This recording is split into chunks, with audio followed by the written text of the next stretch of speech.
दोस्तों, आज की एक कहानी है जिसमें एक शातिर महिला होती है और वो महिला अपने ही प्रेमी के लिए अपने ही पति की बेरहमी से हत्या कर देती है और वो भी अपने दो मासूम बच्चों के सामने अपने ही पति की वो हत्या करती है और उसके चार टुकड़े कर कर उसे किचन में ही दफन कर देती है। और ये जो कहानी थी बहुत ही अजीबोगरीब और हैरान कर देने वाली थी। और साथ ही साथ वो शातिर महिला अपने उस दोनों मासूम बच्चे को इतना डरा देती है कि वो बच्चा किसी से कुछ कहना भी नहीं चाह पा रहा था।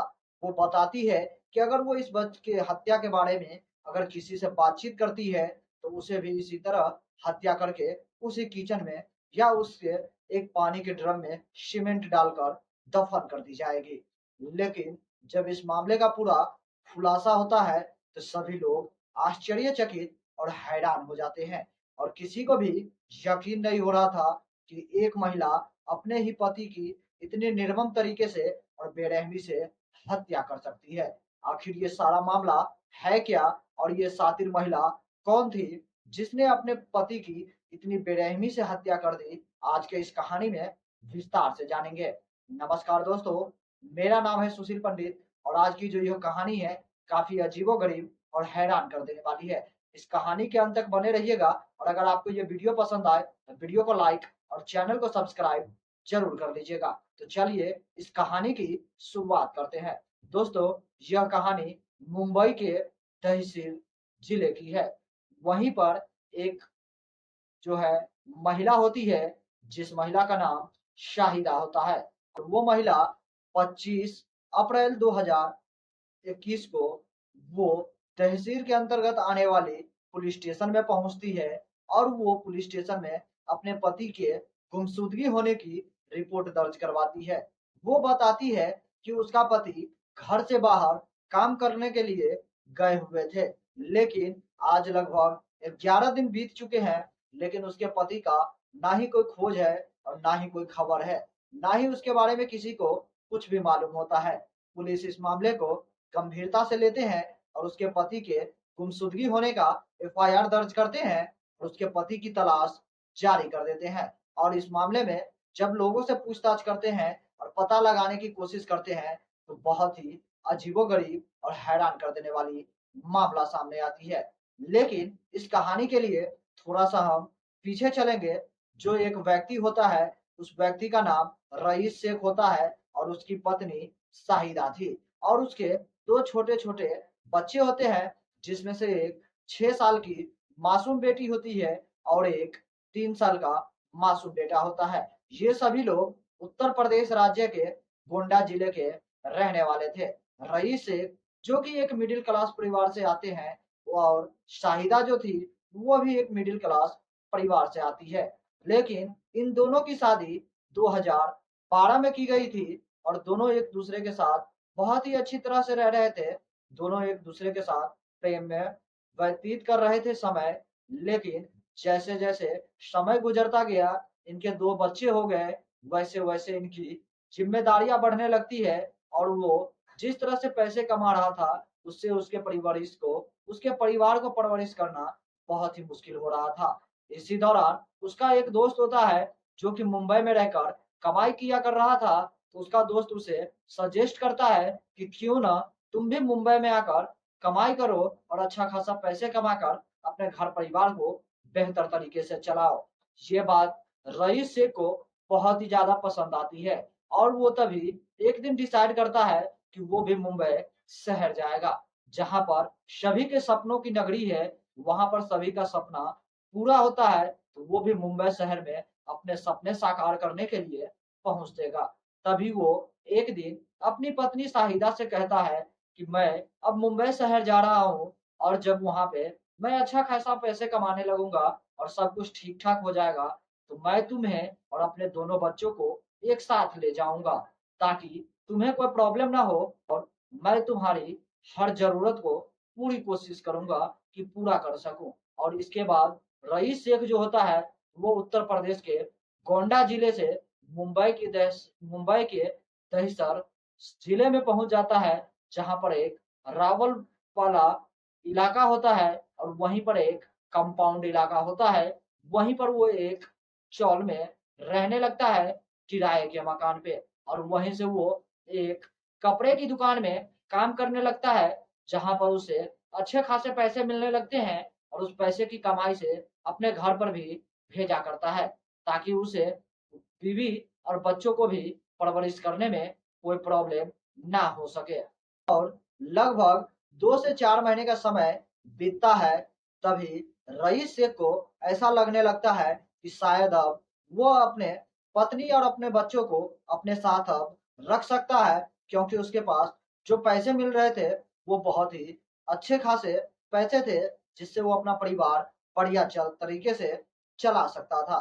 तभी वो एक दिन उत्तर प्रदेश के गोंडा जिले में वापस आता है, और अपनी पत्नी शाहिदा और 2 बच्चों को लेकर वो वापस मुंबई शहर के तहसील जिले में पहुंच जाता है, जहां पर उसने एक कमरे में चौल ले रखा था किराए पे। उस चौल में अपनी पत्नी और 2 बच्चों के साथ रहने लगता है, और प्रत्येक दिन रईस शेख जो था, वो अपने टाइम से जो है दुकान पे चला जाता, जहां वो नौकरी किया करता था, और वो शाम को आया करता था। उसकी 12 घंटे की ड्यूटी होती थी, लगातार वो काम करता और अपनी पत्नी और अपने बच्चों को खुश रखने की कोशिश करता।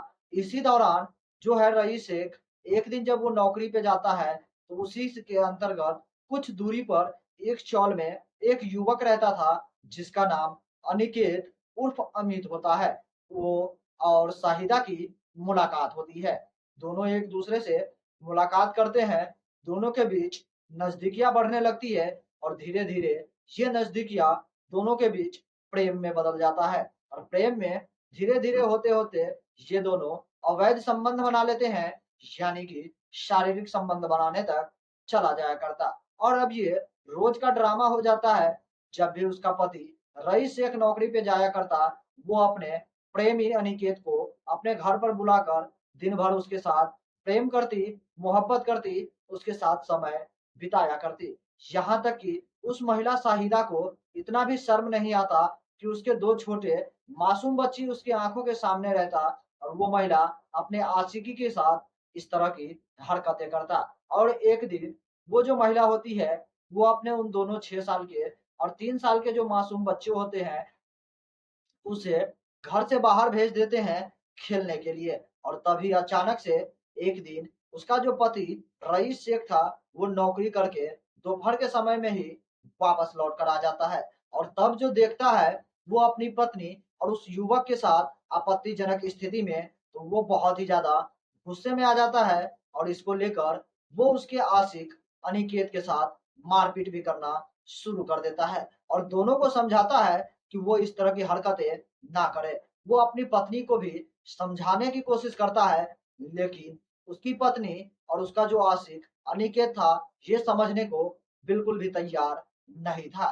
तभी रईस शेख को ऐसा लगता है कि वो अपनी पत्नी शाहिदा और 2 बच्चों को लाकर मुंबई शहर में उसने सबसे बड़ी गलती कर दी है। लेकिन किसी तरह वो अपनी पत्नी को समझाने की कोशिश करता, लेकिन उसकी पत्नी समझने को बिल्कुल ही तैयार नहीं होती है। और एक दिन अचानक से जब वो रईस शेख होता है, वो वापस अपनी नौकरी पे जाता है, तो कुछ चीजें होता है जो वो शायद भूल जाता है। इसी दौरान उसकी पत्नी वो अपने प्रेमी आशिक को फिर से अनिकेत को अपने कमरे में बुला लेती है, और तभी अचानक से उसका जो पति रईस शेख था, जो कुछ चीजें भूल गया था, उसे लेने के लिए वापस लौट कर आता है। तो फिर से वो देखता है अपनी पत्नी को उसी आशिक के साथ अवैध रिश्ते बनाते हुए, शारीरिक संबंध बनाते हुए। इसको लेकर वो दोनों में फिर से बवाल हो जाता है, और इसी का फायदा उठाकर उसकी पत्नी शाहिदा जो होती है, वो किचन में जाती है और एक चाकू लेकर आती है, और अपने पति के ऊपर ताबड़तोड़ वार कर देती है, और अपने प्रेमी के साथ मिलकर अपने ही पति की वो बेरहमी से हत्या कर देती है। और ये सारी घटना का उसका जो 6 साल की मासूम बच्ची होती है, वो अपनी आंखों से देख लेती है। उसके बाद वो जो महिला थी, वो अपने पति की हत्या करके उसके 4 टुकड़े कर डालती है, और उसके बाद अपने ही किचन के अंदर उसे दफन कर देती है। और जब लगभग 11 दिनों तक उसके बारे में लोग जब पूछताछ करना शुरू करते हैं, तो वो कहती है कि मेरे पति घर शहर से बाहर किसी काम से गए हुए हैं, लेकिन कई दिन बीत जाते हैं। जब उसके बारे में कुछ भी पता नहीं चलता तो सभी लोग परेशान होने लगते हैं। और रईस शेख जो था वो अपनी माता पिता से हर रोज बात किया करता था, लेकिन 3 दिन से 4 दिन से फोन नहीं करता। तब उसका भाई जो कि उत्तर प्रदेश के गोंडा जिले में रहा करता था, उसका भाई का नाम अनीस होता है।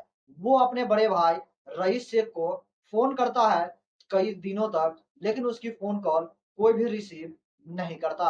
और तभी एक दिन उसकी फोन कॉल उसकी भाभी शाहिदा रिसीव करती है। और वो उससे जब अनीस पूछता है कि भाभी भैया कहाँ है, तब वो बताती है कि उसका भैया जो है शहर से बाहर किसी काम से गए हुए हैं और अभी तक आए हुए नहीं है। लेकिन ये बात जैसे ही सुनता है उसका देवर अनीस, उसे शक होने लगता है कि उसकी भाभी कुछ तो छुपा रही है। जरूर ऐसी कोई बात है जो उसकी भाभी उसे नहीं बता रही है। जैसे ही उसे शक होता है, वो बिना कुछ देरी किए हुए ही वो अपनी भाभी शाहिदा से कहता है कि वो आज के आज मुंबई शहर आएगा और तुरंत ही वो अपने भाई के बारे में पता लगाएगा।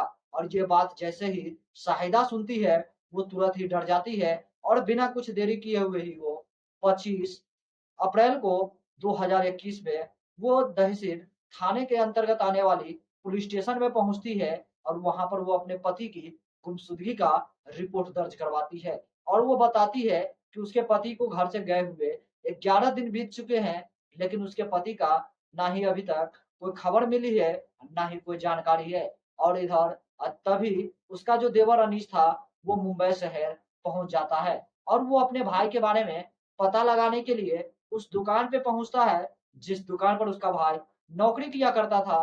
और जब वहां के दुकानदार से बातचीत करता है तो वो बताते हैं कि तुम्हारा भाई यहाँ पे कई दिनों से नहीं आया हुआ है।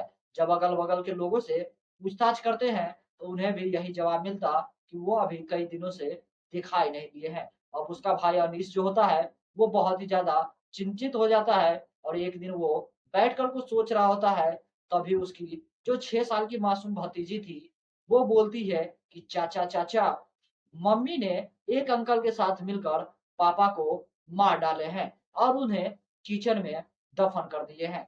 जैसे ये बात उसका चाचा सुनता है, उसके पैरों तले से जमीन खिसक जाती है। उसे अपनी उस भतीजी की बातों पर यकीन नहीं हो रहा था कि वाकई में उसकी पत्नी वो अपने ही पति की हत्या करके उसे किचन में दफन कर दी होगी।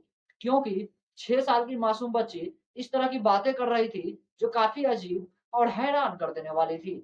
लेकिन अनीस बिना कुछ देरी किए हुए ही इस घटना की जानकारी पुलिस को देते हैं और पुलिस उस तहसील के अंतर्गत जिस चौल में रईस शेख रहा करता था वहां पर पुलिस पहुंचती है और उस किचन में पहुंचती है जिस किचन में उसके डेड बॉडी को दफन किया गया था।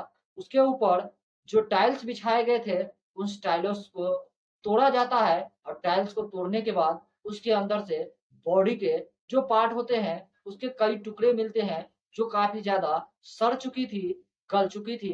यहाँ तक कि उसकी बॉडी के कई टुकड़े में हड्डी सिर्फ बचा हुआ था।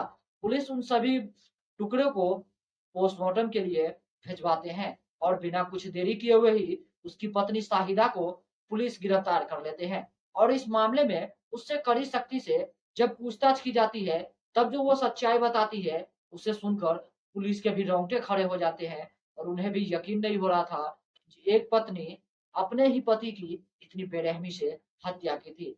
वो बताती है कि वो जब मुंबई शहर में वापस अपने पति के साथ लौट कर आई थी, तब जब उसका पति काम पर चला जाया करता था तो उसे अपने ही चौल में रहने वाले अनिकेत नाम की एक युवक से प्रेम हो जाता है।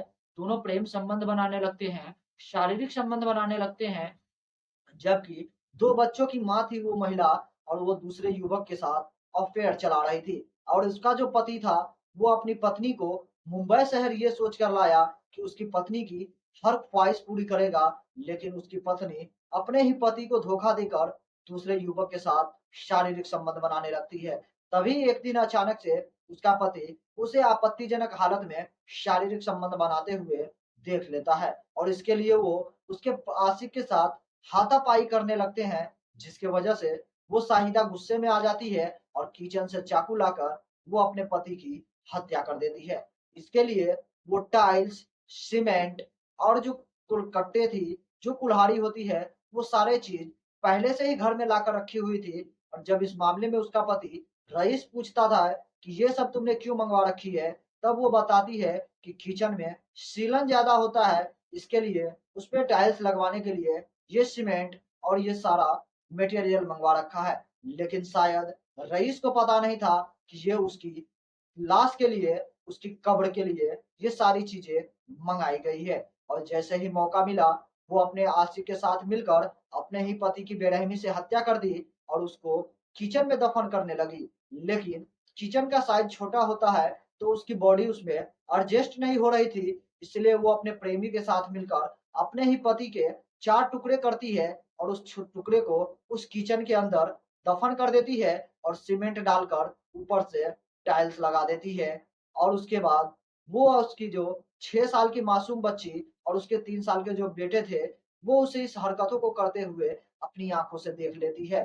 तभी उसकी माँ जो होती है, वो अपने उस मासूम बच्चे को भी डरा देती है, कहती है अगर इसके बारे में वो किसी से भी बताएगी तो उसे भी ड्रम में डालकर डुबोकर मार दिया जाएगा, उसे भी सीमेंट में भर दिया जाएगा।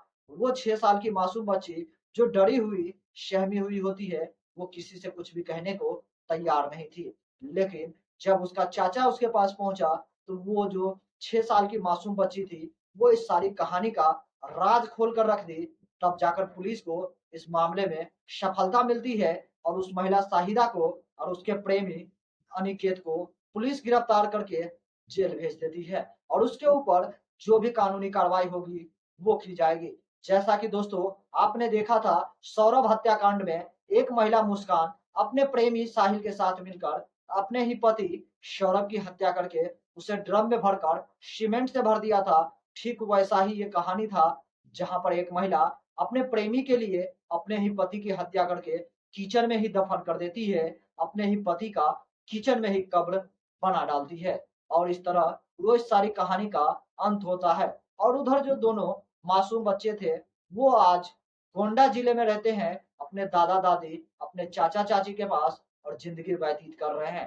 कहीं ना कहीं एक पति अपनी पत्नी की ख्वाहिश पूरी करने के लिए एक छोटे से गांव से सपनों की नगरी मुंबई शहर पहुंचा था, जहां वो अपनी पत्नी की ख्वाहिश पूरी करना चाहता था। लेकिन उसकी पत्नी उसकी ही जिंदगी की उससे छीन ली, उसे इतने दर्दनाक तरीके से मौत के घाट उतार दिया, जिसके बारे में कोई भी महिला सोच भी नहीं सकती कि एक महिला अपने ही सुहाग को उजाड़ सकती है। बाकी दोस्तों, इस तरह की घटना और इस तरह की कहानी को लेकर आप लोग क्या सोचते हैं और आपका क्या विचार है, हमारे कमेंट सेक्शन में कमेंट करके जरूर बताइएगा। बाकी इस वीडियो से मैं विदा लूंगा और फिर मैं मिलूंगा आपसे अगला एक नई एपिसोड में एक नई कहानी के साथ। तब तक के लिए जय हिंद, जय भारत, सतर्क रहिए, सावधान रहिए।